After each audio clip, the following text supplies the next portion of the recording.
It is finally happening. Sukuna is releasing on the global side of Jujutsu Kaisen Phantom Parade. He is literally the best DPS in the game, will be the best DPS for some time to come. So I'm going to assume that hopefully most everybody is going all in for this character. Even if they're not guaranteed pity, this is the character you want to go in for. So the purpose of today's video is to talk about what and who is coming up after Sukuna so that you guys can be prepared and maybe determine like who you want to start saving up for next. There is one particular character in my opinion that I will, well actually maybe two characters in my opinion that I would recommend saving up for as a free to play and a light spender that I think are going to be very helpful to your accounts.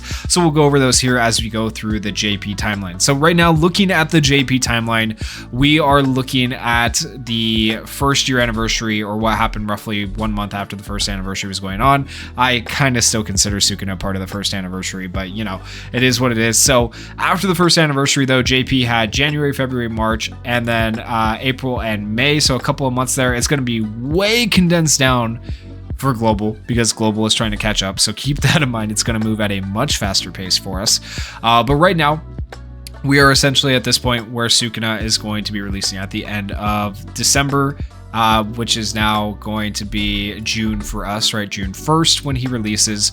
So then if we go into January, we will be getting this. We also are going to be getting this. It's already been confirmed. It's literally been posted on X for those things, right?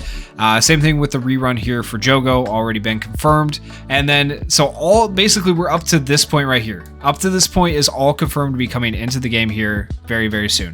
But then this is what's next. This is the hype part, okay?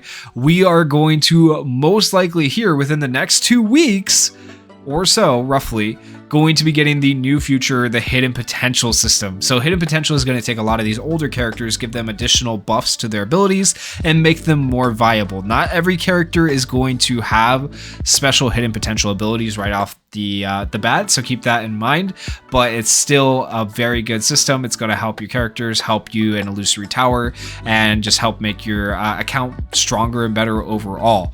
Okay, so definitely something to look forward to. These are actually the characters that are going to get the additional skills at the start. So you'll have Green Itadori, Blue Megami. These skills are going to help them immensely.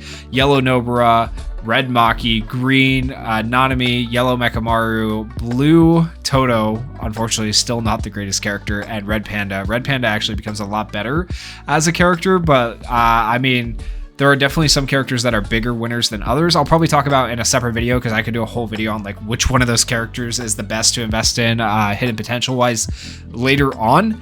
But that's still going to be a massive update for global coming hopefully here very soon, something to look forward to. In addition to that, we are going to get the new content for Curse Sweeping Battle, because Curse Sweeping Battle is how you're going to be able to unlock these nodes for the hidden potential system.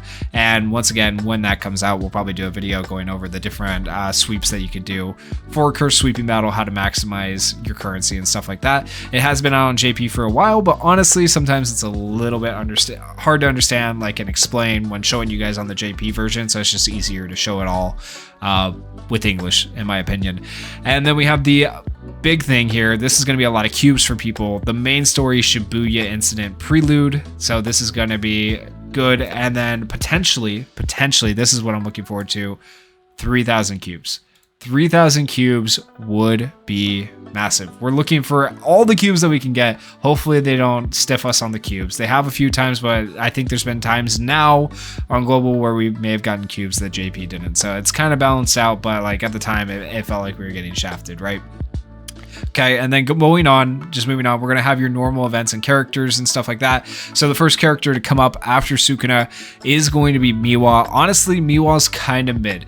I really like the character. I got her on my JP account, tested her out. I thought she was pretty decent, but overall, she's going to be a relatively mid character. So I don't think she's 100% worth pulling for. This Mekamaru is actually a little bit better than Miwa. Actually, very, very decent. I would say he's a really good character, worth pulling for to a degree. I'll show you guys a tier list here afterwards and kind of show you where all these characters rank that we're going over, but I still wouldn't put him in the like top 2 characters that I would start saving for. He's definitely still a somewhat skippable character if you have like even Hollow Purple Gojo, right? I don't think it's necessary to have him. And then after that, we're gonna get Red Inumaki. Red Inumaki, once again, don't think is a must pull character. And then we get Shoko. Shoko is definitely, in my opinion, one of the top 2 contenders for a must pull character. This is a character that is going to be very, very good, a very good healer, and is going to be able to carry you through a lot of content in the game. I do think she is definitely worth pulling, and I think it is a character you should pull for. Along with Shoko, we're also getting these other things like the character rank update and stuff like that, so be on the lookout for those things. But I don't want to go, I want to focus kind of mainly on the characters for the rest of the video. There will be some other like updates like that, but yeah, character rank from 60 to 80. And then that just overall gives you more cubes, essentially. For March, after Shoko, then we're going to get the new Maki. So where is she at? Down there. Okay, and along with Maki, also we're technically going to get the Material Conversion Synthesis, which is a new feature. That'll come out, obviously, after the Hidden Potential route. So this is still a ways down the line. That's why I don't want to talk about this stuff too much. Okay. And then autoplay for the domain investigation, so you don't have to freaking keep going into each one. This I'm looking forward to. This is such a quality of life improvement we need like now. And then the battle reports are also going to be nice, so you can actually see how much damage people did and stuff like that. Like these are actually 3 just like really nice quality of life features that come out with Maki. Maki, once again, as a character, I wouldn't say is the most broken. It isn't really worth worrying about too much. And then Shibuya Incident will open up after Maki. And then eventually we will get Mei. Mei is mommy, but not the best character. 100% straight up with you guys. Like people are going to pull for her anyways, but just realistically, she's not the best character. And then in April, we would be getting this guy. Okay, I was gonna say like nothing. It does skip a banner at least where there's a memory. The memories don't really matter. He's decent, but still not anything worth necessarily saving for, writing home about. I don't think he. If you have Sukuna, why would you need him? Okay, and then last but not least, it's not shown here on the timeline, but just came out. We do have the new Green Gojo. Green Gojo is probably my other top contender for characters that you want to pull for here coming up. So Green Gojo, Shoko, those are the 2 characters you probably want to start saving for. Shoko's literally in the top tier outside of, like, I consider this tier like the top tier because there's very limited characters up here in Triple S, right? And this is the JP tier list that I'm showing you guys. Why do I show you this tier list as opposed to the global tier list on the global website? Because the global website is broken into different categories, and I like it kind of all in one place to simplify it. So, but yeah, Gojo, definitely one you should be saving for. Shoko, one you might want to consider saving for. Okay, so one of those 2 characters I think is the characters you should be saving for as a free-to-play light spender to try and go for.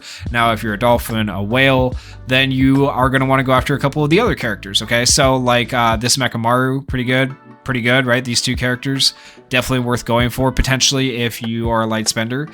Maybe at least, you know, throw some free tickets at them if there are free tickets to be had for some of these characters. And then going down Mei and Nobara and Maki all down here, right? All of these characters are in S tier. That's not bad per se, but that's literally kind of middle of the tier list in general, because they go triple S, double S, S plus, and then you have S right there, and then you go A plus, A, B. JP tier list only goes down to B tier, right? It doesn't go down all the way to F. So those 3 characters are S tier. And then, like I said, Miwa is the first character to come out after Sukuna. Very skippable character because she is not in the highest tier. She's not that great. That being said, it doesn't mean she doesn't have her uses, right? Because like Blue Itadori here, I've used him in 2 high-level illusory tower floors and cleared those floors because he was one of the best physical blue-type DPS characters available to me at the time. So you never know when Green Miwa may be useful to you, okay? Just want to point that out. Even characters down here in these tiers can be useful. And then as far as like buff characters, really quickly, just want to point this out.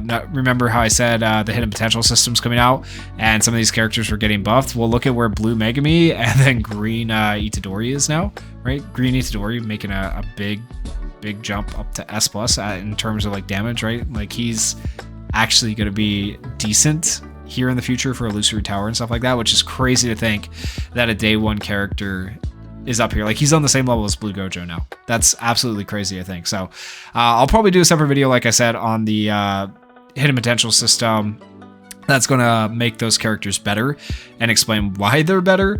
But yeah, that's still just absolutely insane. So that's kind of everything you guys can expect coming up for the global side of the game. Of course, that happened across 1, 2, 3, 4, 5, 6 months for JP, right? So you can expect minimum half that amount of time, maybe less, to get through the rest of that.